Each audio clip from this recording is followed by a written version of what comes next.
Hey, what's up, everybody? Welcome back to the channel. With me, Mr. Ray, videographer extraordinaire. How you doing, buddy? Great. Glad to be back.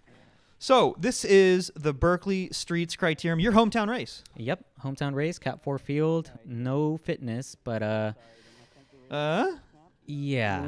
What is going on here? That would be my front derailleur cable, which snapped right before the race, right before lining up, forcing me to race the whole thing in the small ring. Less than ideal. Let's talk about the course. Let's talk about your competition and how you're going to deal with this obvious setback. Mm-hmm. Let's do it.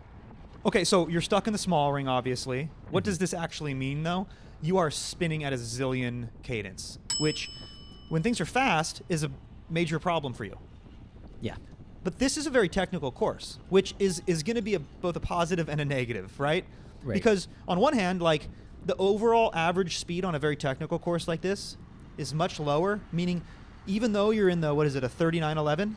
Yeah. That's your gearing ratio. You're able to still grab a gear at lower speeds, whereas if this were like a four-corner fast crit where you're averaging 28 miles an hour, I think you would last like 1 or 2 laps, and then that would be it for you. Yep. So you were able to pass on the uphill. At least that seemed to be your strategy. This is the uphill segment we're coming into right now. After this right-hander, you're going to make some passes on the right here. Was that your strategy? Yeah, that was totally my strategy. Pretty much once I realized that I only had my little ring, I was going to tail gun, stay right at the back, and make up any positions that I needed to on that climb and try to conserve my energy on the flats and the descents, and also my speed. Because I wasn't, it'd be impossible to accelerate with the gearing that I had on the downhill. So conserving your speed, let's talk about that. You positioned yourself where at in the pack?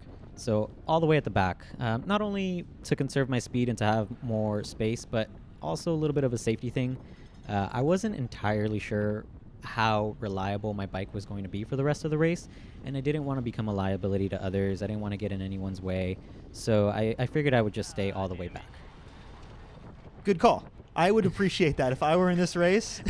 If I were behind a guy who was like in his small ring first, I'd be like, dude, WTF? Like, what's going on? Yeah. And then I would see the loose frayed cables coming from your cockpit and be like, oh, okay, I must get around this person. So kudos to you for not getting in people's way. I think you quickly realized this wasn't a safety issue because you would have pulled yourself out of the race. But it's a good idea to sit towards the back.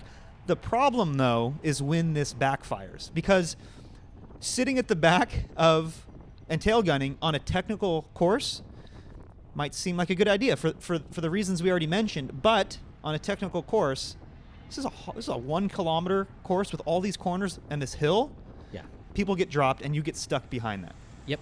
Yeah, and a lot of the times I would get stuck behind them in positions where they would leave huge gaps in front, which, with my gearing, I also wasn't able to immediately close. So, yeah, it ended up being pretty much an entire race of yo-yoing. This moment right here, I thought you were dropped. Look, I've looked at a lot of racing footage over the years. Thanks, guys. By the way, if you guys have race footage, submit it. I'll look at some more. I love this stuff. But I looked at this moment right here, and I was like, Ray, homie, you're dropped, bro. This is it. You clawed your way back. I couldn't believe it. Like, this is a testament to your determination not to get dropped on your home course. Yeah. But also, like, you were cornering really well. When you're by yourself like this, like, yeah, it sucks. You're pushing through all the wind. Requires a crazy amount of strength and power, but also like you were ripping these corners, especially on this downhill, trying to conserve your speed, and then doing big efforts on this climb. And as you can see, eventually you made your way back up to the field. Where did you guys start? How many riders at the start line? I'm pretty sure we had a full field, so close to I think 60 to 70, and I finished 10th, which was the last. So a little foreshadowing there. Yeah, sorry. Spoiler. But at this point in the race, already it looks like half the field is gone, and we still have a lot of meat on the bone. So maybe let's fast forward a little bit and see how things shake out. Yeah, let's do it. But first, actually, let's address what happened at the very beginning of this video. Ray still doing his thing towards the back, tail gunning, and then all of a sudden, yo. Now look, here's the thing. The guy apologized. There were no hard feelings. He didn't mean to do that. He told Ray that he thought he was at the end of the peloton, and he had no idea Ray was there. But here's the thing, like, don't do that. Just like when you're in your car and you think there's nobody in the lane next to you, so you just send it. That is not a good way to drive. That is also not a good way to race your bike. So stay alert and be safe out there, guys. And things kind of settle down in the middle of the race. That brings us into 2 laps to go, Ray. Still in this field, which is like down to maybe 10 riders at this point. What's going through your head? Yeah, I mean, I'm seeing red. I've been at my limit multiple times now. Every time we go up that hill, I'm basically clawing for survival. Spin it to win it, baby. Spin it to win it. If car guys are listening, I felt like a Miata in a GT3 class, like just Woo, very there's 120 cadence right there, and you're getting gapped off. See, this is the problem that I saw coming, is like when people are going down the hill early on in the race, there isn't a whole lot of motivation. You have 60 riders behind you to go hard down a hill. When you're going hard down a hill, the people behind you are literally doing like 0 watts. They might even be feathering brakes. Yeah. So there's really no motivation if you don't have a gap. So you were able, the draft is better when there's more riders. That's another thing to think about. Yep. You were able to hang on even though you didn't have a gear to push. That Yeah. was like 140 RPMs. But now that we're later on in the race, the group is smaller. It seemed like you were having trouble just because you just didn't have a gear, and people are now, fighting for position on that downhill, and you're just not able to keep up with the gearing.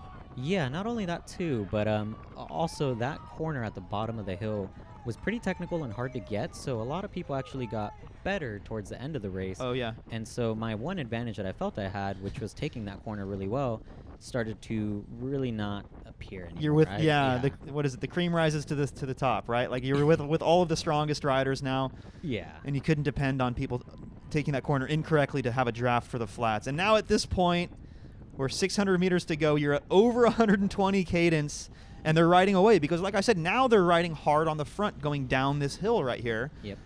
And not looking good, man. On the last lap, this is where I'd want to be on a technical corner course like this. I'd want to be like third, fourth wheel, but Yeah, and I pretty much called it at that point. I knew I wasn't going to close that gap, so it was hard because I wanted to do better, but it was still fun. There was a little crash here at the end. I was going to say, I mean, it could have been worse. You could have been involved in this crash. So, Yeah.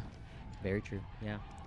But congrats for hanging in there and like still got 10th on that's better than 59 other 49 other riders who started this race. So Yeah.